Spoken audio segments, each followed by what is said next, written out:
오늘 말씀은 누가복음 2장 15절부터 20절입니다. 누가복음 2장 15절부터 20절까지 제가 봉독합니다. 천사들이 떠나 하늘로 올라가니 목자가 서로 말하되 이제 베들레헴으로 가서 주께서 우리에게 알리신 바 이루어진 일을 보자 하고 빨리 가서 마리아와 요셉과 구유에 누인 아기를 찾아서 보고 천사가 자기들에게 이 아기에 대하여 말한 것을 전하니 듣는 자가 다 목자들이 그들에게 말한 것들을 놀랍게 여기되 마리아는 이 모든 말을 마음에 새기어 생각하니라. 목자들은 자기들에게 이르던 바와 같이 듣고 본 그 모든 것으로 인하여 하나님께 영광을 돌리고 찬송하며 돌아가니라. 아멘. 지난 주일에 하나님은 사람을 차별하시지 않는다, 그런 말씀 함께 나눴습니다. 이건 구약 시대부터 하나님께서 아주 분명히 강조하신 사실입니다. 이제 앞으로 우리가 성경 대학에서 더 자세히 배우게 될 겁니다. 사람은 하나님 앞에서 평등하다. 이 굉장히 중요한 겁니다. 자, 사무엘상 16장 6절에서 7절 한번 보도록 하겠습니다.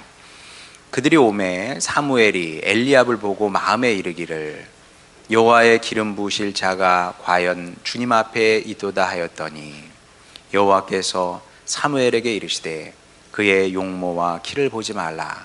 내가 이미 그를 버렸노라.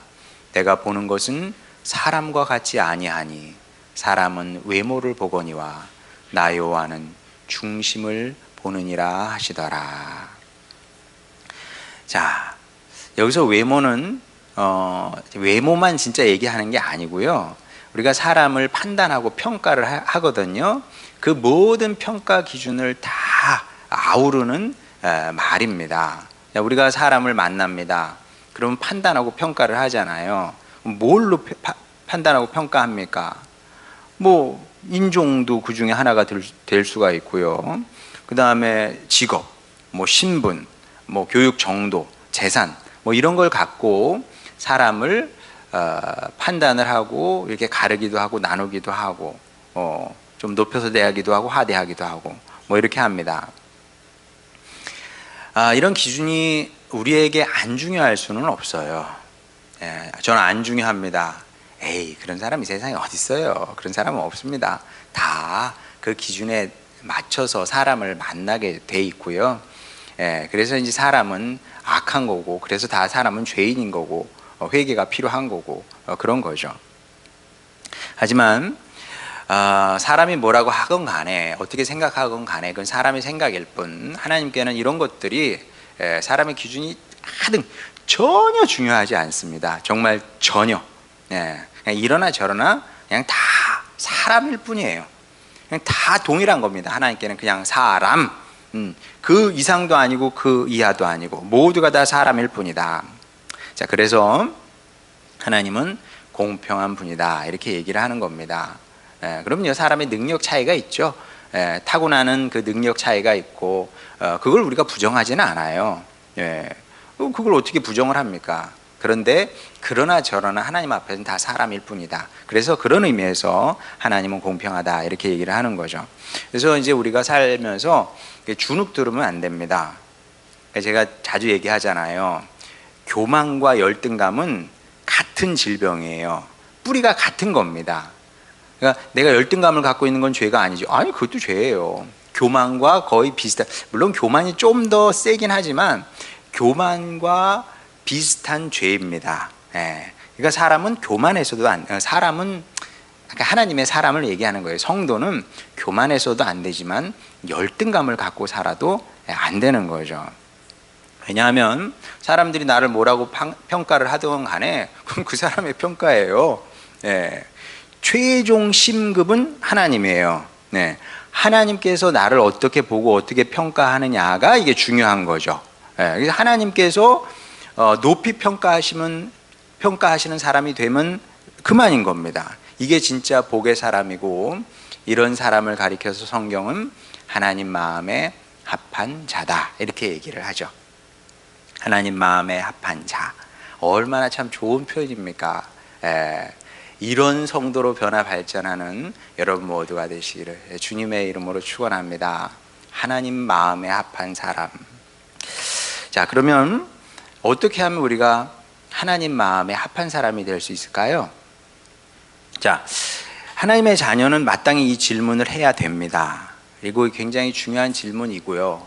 이 질문을 해야 됩니다. 왜냐하면 좋은 질문이 좋은 인생을 만들기 때문에 그렇습니다. 질문이 인생을 만드는 겁니다. 나 어떻게 하면 부자 되지? 잘 되면 그 질문을 했으니 부자가 될 겁니다. 나 어떻게 하면 공부 잘할 수 있을까? 그 질문을 했으니 잘하면 공부를 잘하게 될 거예요. 예. 근데 마찬가지로 내가 어떻게 하면 하나님 마음에 합한 사람이 될 수 있을까? 그걸 물어야 그런 사람이 될 수 있는 겁니다. 아니, 이 질문을 하지 않았는데 어떻게 하나님 마음에 합한 사람이 될 수 있겠습니까? 자, 그러면 누가 하나님 마음에 합한 사람이냐? 이 질문에 대한 답을 성경이 다각적으로 우리에게 주고 있습니다. 그 중에 하나가 이제 오늘 본문에 나오는 목동들이고 또 마리아인데, 먼저 목동부터 보도록 하겠습니다. 15절 16절. 천사들이 떠나 하늘로 올라가니 목자가 서로 말하되 이제 베들레헴으로 가서 주께서 우리에게 알리신 바 이 이루어진 일을 보자 하고 빨리 가서 마리아와 요셉과 구유에 누인 아기를 찾아서, 자, 이렇게 말씀하고 있습니다. 자, 우리는 성경을 읽을 때 이게 남의 얘기니까 뭐든 그냥 너무 쉽게 생각하는 경향이 있습니다. 뭐 당연한 거지. 뭐 저렇게 하는 게 뭐 누구나 그렇지 않겠어? 이렇게 이제 쉽게 생각을 한단 말이에요. 근데 그 목동들의 이 행동이 결코 쉬운 게 아니었습니다. 지난주에 나눈 것처럼, 말씀을 나눈 것처럼, 그 목동이란 양의 메인 몸이에요. 철저하게 메인 몸이죠. 양을 두고 목자가 어딜 가겠어요? 그건 불가능한 일입니다.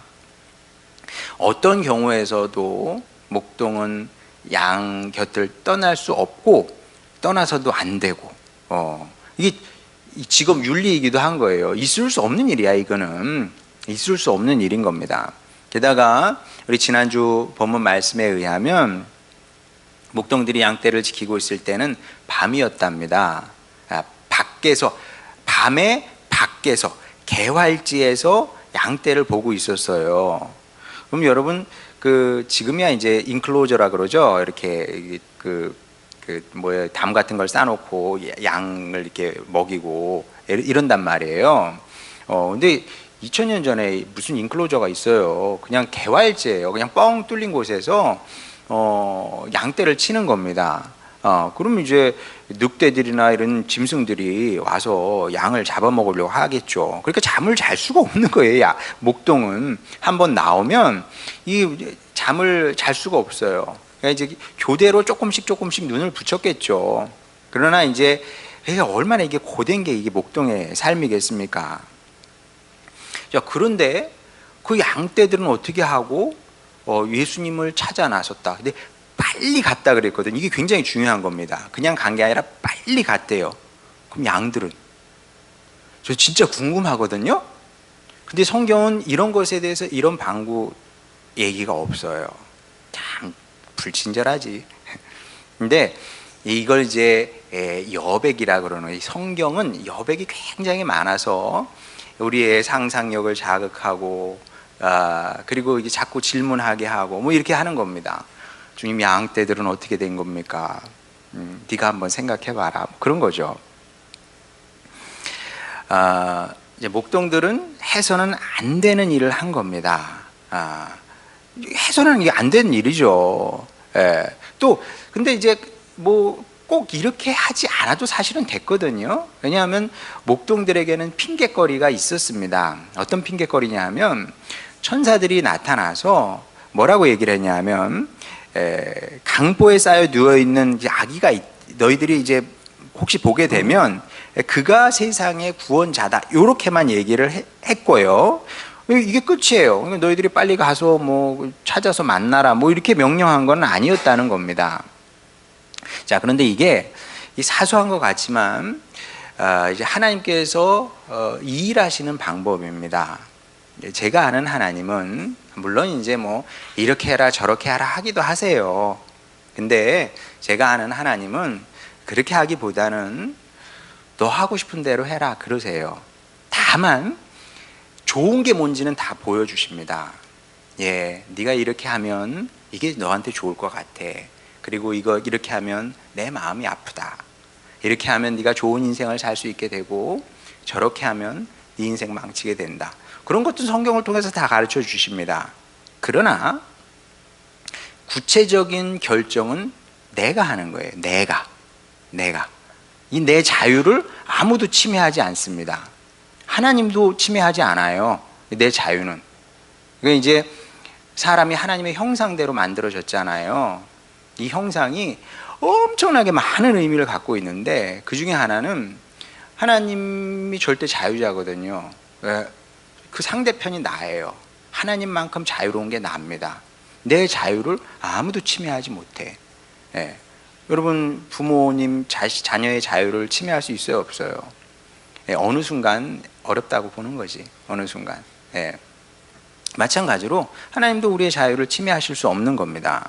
그래서 무엇을 언제 어떻게 할지는 온전히 내 몫이에요. 온전히 내 몫. 그러니까 이제 사실 목동이 그렇게 빨리 예수님을 찾아 나설 이유는 없었던 거죠. 그런데 여기서 목동들이 최선의 결정을 하게 됩니다. 최선의 결정. 이런 것을 보면서 우리가 배우는 거죠. 그렇지, 나에게 자유가 있어. 내 마음대로 다 할 수 있어. 그런데 최선의 결정이 무엇인지 성경의 인물들을 통해서 배우게 되는 겁니다. 사실 이제 예수님의 제자들하고 비슷한 건데, 예수님께서 제자들을 만나십니다. 처음 만나셔서 나를 따라오너라 그러시거든요. 부르셨어요. 그랬더니 제자들이 배와 그물을 버려두고 예수님을 쫓았다 그러거든요. 이 또한 인간적으로 보면 대단히 이제 어리석은 행동이죠. 그 후폭풍이라는 게 있어요. 내가 결정을 하잖아요. 뭐 결정을 했으면 거기 결정에 대해 책임을 져야 되거든요. 그렇지 않아요. 그게 싫든 좋든 책임을 져야 돼요. 우리 학생들도 항상 기억하세요. 인생은 결정이고 그리고 거기에 대한 책임도 오롯이 내가 지는 거예요. 그러니까 이제 성경을 통해서 좋은 결정이 무엇인지 자꾸 배워야 되고 그게 자꾸 성경을 묵상을 해야 되는 거죠. 그렇지 않으면 자꾸 내 죄의 욕망을 따라서 결정하고 결단하고 뭐 이렇게 되거든요. 이게 망가지게 되는 겁니다. 근데 어쨌든 결과론적으로 얘기하면 예수님의 제자들이 최선의 결정을 한 거긴 하지만 사실은 인간적으로 보면은 그 다음에 일어나는 일, 뭔가 일어나거든요. 그물을 버렸어? 배를 버렸어? 그리고 예수님을 따라가. 그 다음에 일어나는 일에 대한 책임은 너희들이 어떻게 질 건데? 옛말에 누울 자리를 보고 다리를 뻗으라 그랬습니다. 그게 이제 상식인데, 근데 목동들도 사실은 마찬가지입니다. 양떼를 버려두고 갔겠죠. 모르겠습니다. 뭐 다른 사람한테 누구에게 맡겼는지 뭐 알 길은 없어요. 어쨌든 중요한 건 자기 양을 잠시나마 버린 거예요. 그리고 정말 대책 없는 행동을 한 거죠. 왜? 버렸다가 여러분 늑대 한 마리가 그 우리에 들어와서 양우리 이런 데 들어와 가지고 뭐 양이 한 뭐 100마리 200마리 있다고 쳐요. 1시간이면 다 죽인답니다. 한 마리가. 와, 놀랍죠? 믿기지 않는데 1시간이면 된대요. 근데 목동들이 초지에서 베들레헴 그 마을로 들어옵니다. 큰 마을은 아니었어요. 그 고고학자들에 의하면 대략 한 300에서 500가구 정도 됐다고 봅니다. 근데 300에서 500가구도 작은 마을은 아니에요. 그 어디 가서 찾나? 천사가 자세하게 가르쳐 준 것도 아니거든요. 대충 가르쳐 준 거예요. 어디 가서 찾아? 그러면 1시간 안에 거기서 와서 거리가 얼마가 되는지도 모르는데 와서 예수님이 어디서 지금 태어나셨는지 그걸 수소문해서 찾아야 되는데 그 밤에 두드려 보고 다닐 겁니까? 어떻게 할 겁니까? 쉬운 일 아니었어요. 자, 근데 정말 대책 없는 행동을 한 겁니다. 자, 근데 여기서 중요한 것이 무엇이냐면 이 대책 없음이 이 목동들을 하늘에서 유명한 사람으로 만들었다는 겁니다. 이 대책 없음이. 자, 왜냐하면 하나를 보면 열을 안다 그래요. 네, 근데 진짜 그렇습니다. 하나를 보면 열을 아는 거예요. 목동들이 왜 이렇게 할 수 있었을까요? 천사를 봤으니까 그랬습니까? 아니에요. 그거하고 관계없어요. 출애굽 이스라엘 백성들이요, 하나님의 영광을 그렇게 보고도 금방 돌아서면 이상한 사람이 되잖아요. 그게 아니고 이 사람들의 마음 중심이 아주 분명했던 겁니다. 이들의 마음의 중심이 어떤 거예요? 하나님의 일, 하나님의 사역이 1등이었던 거죠. 그게 제일 중요했던 겁니다. 하나님께서 그 마음을 보신 거죠. 내 인생, 내 행복, 내 이익보다 중요한 게 하나님의 사역이었던 거죠. 그러니까 뭐 양들 안 중요한 건 아니지만 걔네들이 1등은 아니잖아요. 그렇지, 내 인생에 내가 사는 목적이 양이 될 수는 없거든요. 여러분들 이건 깊이 생각해 보시기 바랍니다. 내 인생의 목적이 무엇이냐 라고 생각을 했을 때 사람들은 자꾸 이제 이렇게 돈을 더 많이 버는 쪽으로 가는 것 같아요. 근데 여러분, 돈 많이 버는 게 인생의 목적일 수는 없어요. 그렇잖아요. 그럼 많이 벌면 뭐 하게요? 그게 인생의 목적이 될 수는 없는 거예요. 근데 목동들이 굉장히 똑똑했던 거죠. 양들이 안 중요한 건 아니야. 중요해. 근데 2등인 거지. 이게 진짜 중요한 얘기입니다. 우리의 모든 것들은 2등이 돼야지 그게 1등이 되면 안 되는 겁니다. 1등은 뭐예요? 하나님께서 나에게 맡겨주신 사역이 있거든요. 하나님의 일, 그게 1등이 돼야 되는 겁니다. 그러면 하나님은 우리의 마음 중심을 보시는 분이거든요. 그게 고마운 것이고요. 그런 사람이 예쁜 겁니다. 그렇지 않을까요? 우리 여기 우리 사장님들이 계시잖아요. 그렇죠? 휘하에 직원을 거느리고 있습니다. 자, 요즘 직원들은 뭐 회사든 뭐 자기가 몸담고 있는 일터에 관심이 없어요. 인정을 해야 되고 우리 받아들여야 됩니다. 받아들여야지. 너 왜 이렇게 하니? 그러면은 여러분 밑에 남아 있을 사람이 없어요. 인정을 해야 돼. 그거는 받아들여야 돼. 내가 그 사람에게 200만 원, 300만 원 딱 주잖아요. 그러면 그 사람은 어떻게 생각하냐? 고맙게 생각하지 않아요. 고맙게 생각할 일이 있겠습니까? 절대 고맙게 생각하지 않고 꼴랑 내가 이거 받으니까 나 요만큼만 딱 일하고 말어, 이렇게 생각을 해요. 그거 어떻게 잘못했다고 그걸 틀린 생각이라고 얘기를 하겠습니까?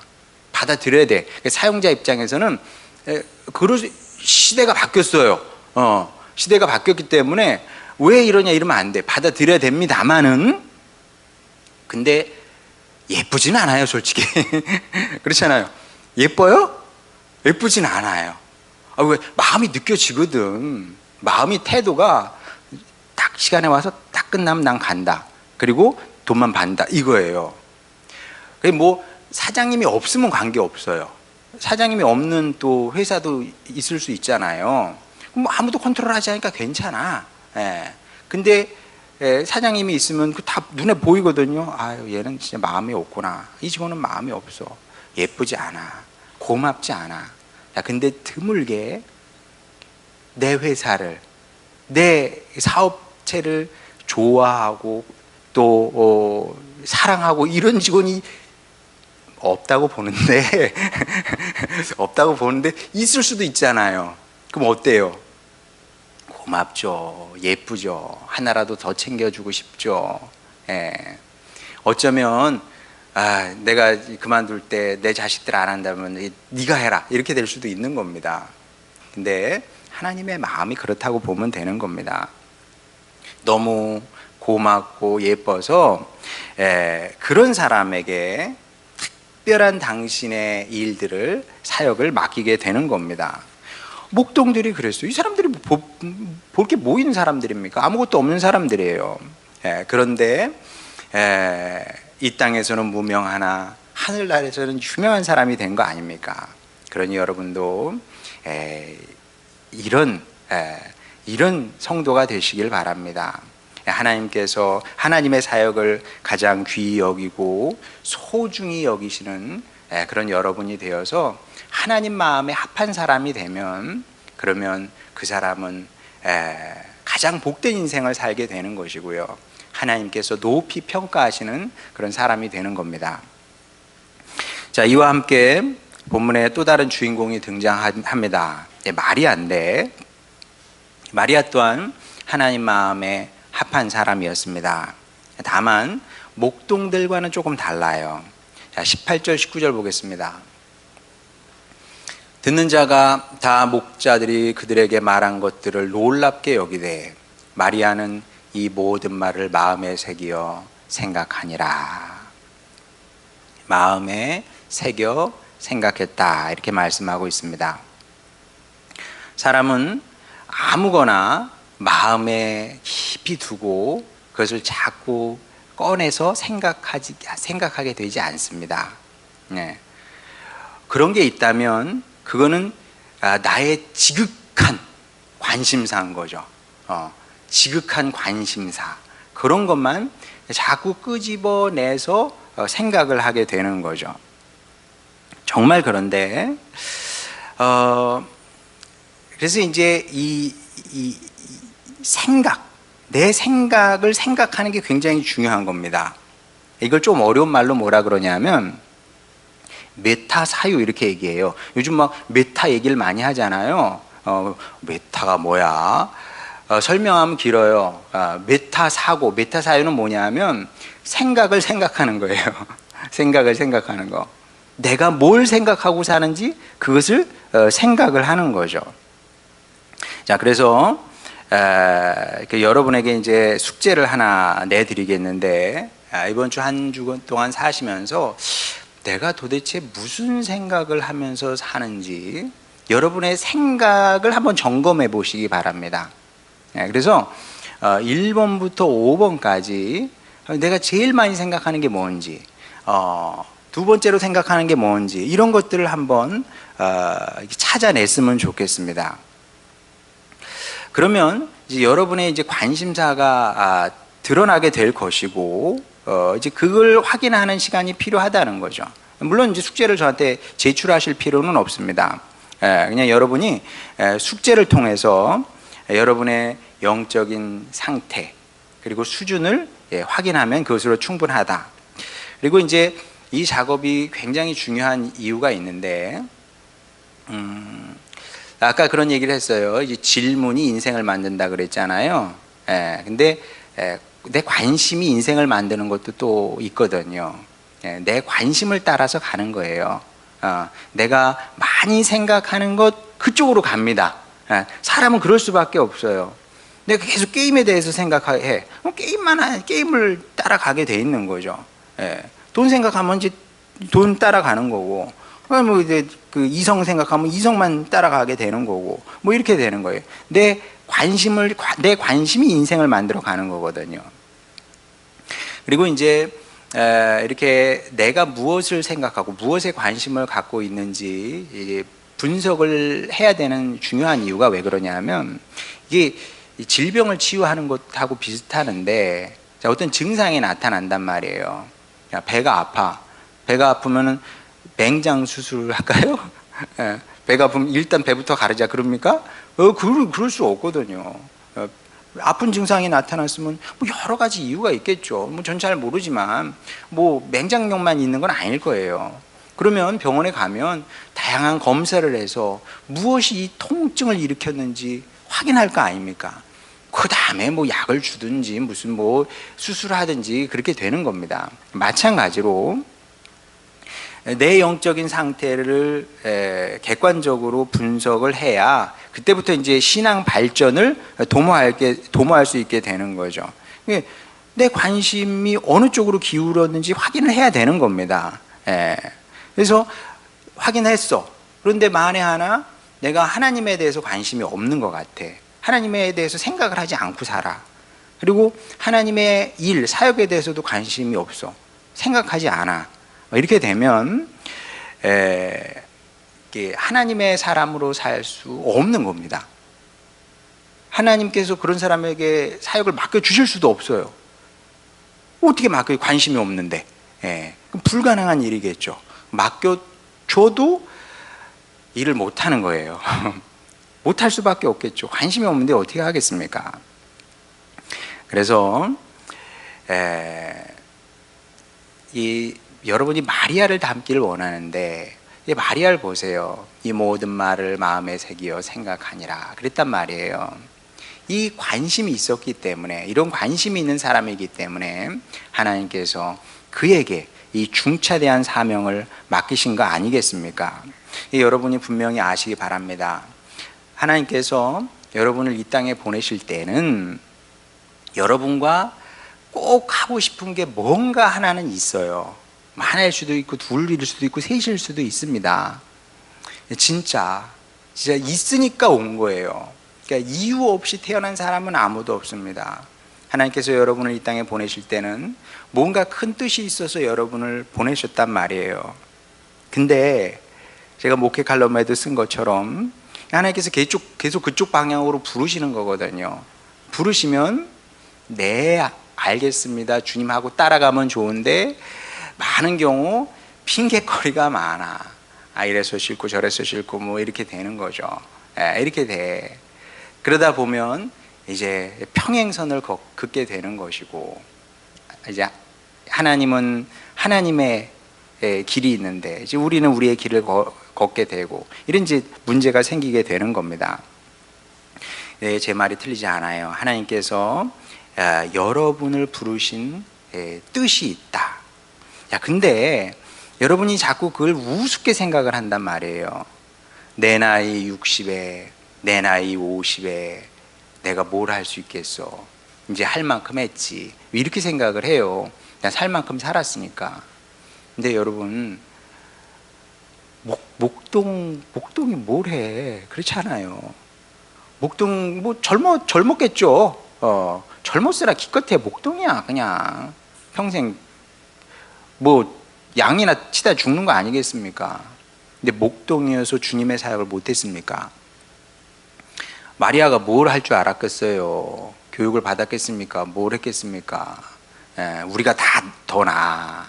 그러니까 여러분, 나는 틀렸어, 다 됐어, 이렇게 생각하면 안 돼요. 여전히 우리에게 맡겨진 일들이 있고 또 마무리 지어야 되는 일이 있기 때문에 우리에게 아직 생명이 주어진 겁니다. 그러니 여러분이 자꾸 여기에 대해서 관심을 갖고 자꾸 살피고 생각하고 숙고하고 주님께 묻고 기도하면서, 주님 제가 어떻게 해야 됩니까? 도와주시옵소서. 이런 자세로 살아가야 된다는 거죠. 자, 그러면 이런 성도가 하나님 마음에 합한 사람의 또 다른 특징인 거예요. 그러니까 신앙생활이 뭘 하고 말고 이게 아니에요, 여러분. 신앙생활 뭐 하고 말고가 아닙니다. A를 해, B를 해, 이건 종교예요. 예수님은 그렇게 가르치지 않으셨어요. 이거 하고 저거 하고 저거 하고 저거 이렇게 가르치지 않고 항상 네 마음을 봐라, 네 중심을 봐라, 그걸 물어보셨거든요. 바리새인들이 안 한 게 뭐가 있나? 뭐 11조를 안 했습니까? 뭐 안식일을 안 지켰습니까? 구제를 안 했습니까? 다 했단 말이에요. 이걸 하고 저걸 하고 저걸 하고 그건 종교예요. 네 마음을 보라고, 네 마음 상태를. 이게 예수님께서 가르쳐 주신 거거든요. 우리도 마찬가지입니다. 우리의 마음을 봐야지.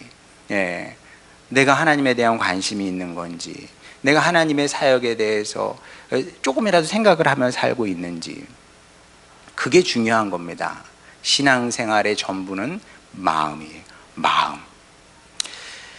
자, 그래서 오늘 설교 준비하는 게 좀 쉽지는 않았어요. 듣는 여러분도 뭐 이렇게 쉽지는 않으실 거예요. 왜냐하면 사실은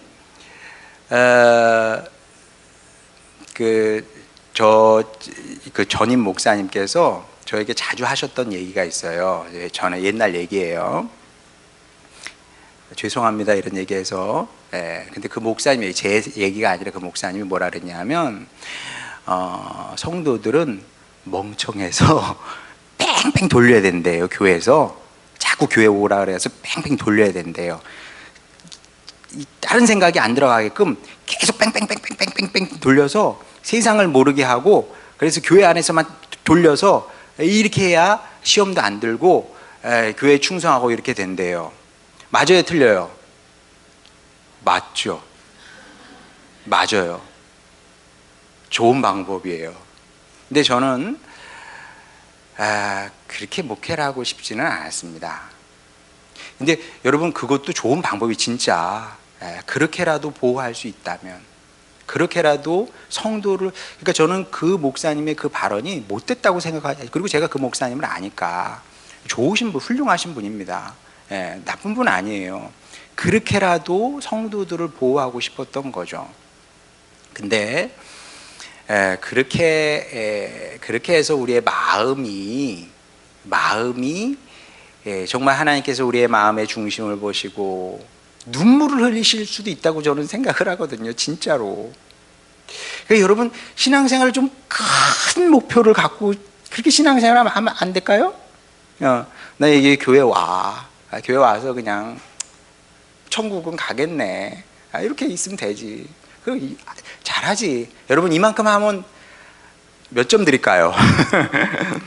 이 정도면 잘하는 거예요. 그러나 어차피 신앙생활 할 것이고, 그리고 제가 누차 얘기하는 것처럼 몇 년이나 살다 가겠습니까? 얼마 안 남았어요.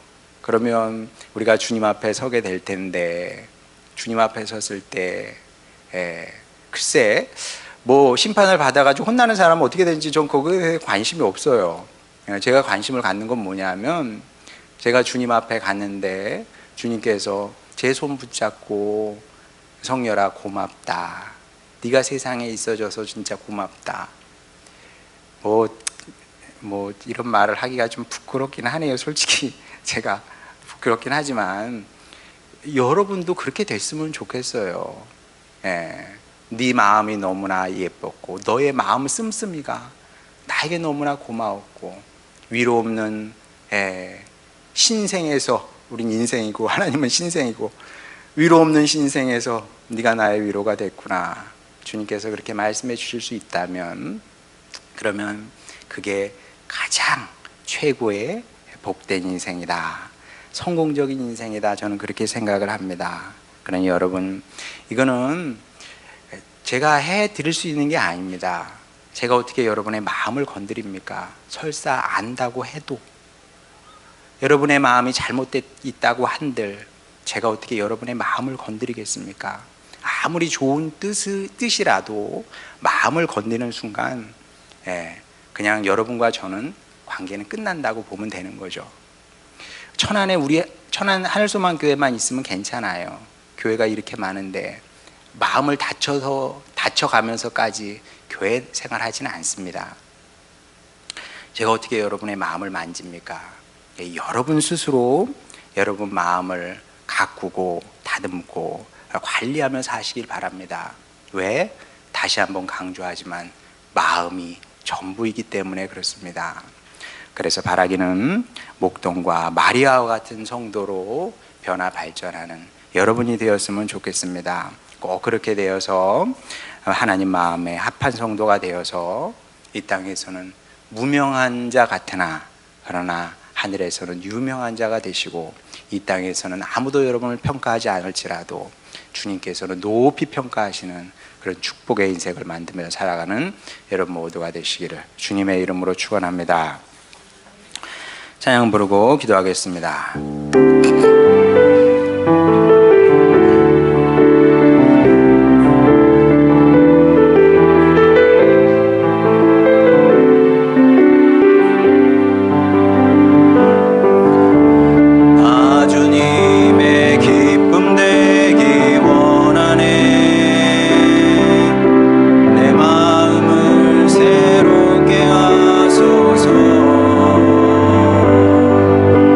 세부대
때문에 우리의 인생의 목적을 조금 바꿨으면 좋겠습니다.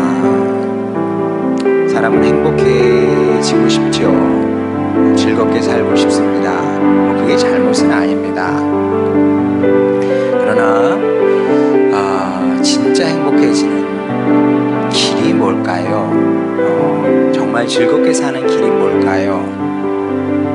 성경에 의하면 제가 또 살아보니까 우리가 하나님 마음에 합한 자가 되면 그러면 행복도 따라오고 또 기쁨도 따라오고 그렇게 되더라고요. 그래서 이 시간 우리 기도할 때 주님 어려운 과제입니다. 자, 이거 마음을 바꾸는 거기 때문에 하루에 성경 3장 읽고 기도 얼만큼 하고 그런 게 아니잖아요. 마음을 어떻게 바꿔? 그러니까 이제 이거는 좀 오래 걸리는 문제이기도 하고요. 또 주님의 도움도 필요합니다. 하나님 성령이 모셔서 제 마음을 새롭게 하여 주시옵소서. 변화시켜 주시기를 원합니다. 그리하여 하나님의 관심을 갖게 하여 주시고 또 하나님의 사역에 관심을 갖는 제가 되기를 원합니다. 그리하여 저도 목동들처럼 마리아처럼 하나님 마음에 합한 자가 되어서 주님께서 이 땅에 저를 심부름 보내셨는데 그 심부름 잘하고 주님께 가기를 원합니다. 그런 성공적인 인생을 살아내게 하여 주시옵소서. 이런 기도 제목으로 주님께 나가도록 하겠습니다. 기도하시겠습니다. 우리를 사랑하시는 아버지 하나님, 여기 주님의 백성들이 있습니다. 우리 바리새인처럼 살고 싶지 않습니다. 나 이것도 하고 저것도 했어. 그러니 됐지. 이런 마음을 어떻게 하나님께서 기뻐하실 수 있겠습니까? 주님, 착하고 예쁜 마음을 갖고 살기를 원합니다. 주님께서 늘 우리에게 선한 마음을 품고 계십니다. 그러니 우리도 주님을 향해 선한 마음을 품고 살게 하여 주시옵시고 착한 마음으로 살기를 원합니다. 하나님께 감사하는 사람이 되게 하시고 또 하나님으로 인해서 기뻐하는 사람이 되게 하시고 주님 우리에게 주셨으니 주님 저도 주님께 뭔가 드리고 싶습니다. 이런 마음 자세로 살아가는 저희들 다 되게 하여 주시옵소서. 아버지 하나님, 그리함으로 말미암아 우리 참 누추한 인생이지만 부족한 삶이지만 목동들처럼 마리아처럼 쓰임받기를 원합니다. 주여, 우리 아무것도 아닌데 아무것도 아니었는데 그러나 주여 시간이 지나보니 주님께서 우리를 어떻게 귀하게 쓰시고 사용하셨는지 우리로 보게 하시고 이 영광의 삶을 주신 주님으로 인해서 늘 감사하며 주님께 영광 돌리며 살아가는 우리 하늘소망교회 식구들 다 되게 하여 주시옵소서. 축복하여 주시옵소서. 아버지 하나님, 우리 모두 목동들을 마리아를 닮아가길 원합니다. 그리하여 시간이 지날수록 주님 마음에 합한 성도로 변화 발전케 하시고 영원히 주님께 고마운 자녀로 기억되는 영광 또한 누리게 하여 주시옵소서. 예수님의 이름으로 기도드렸습니다. 아멘.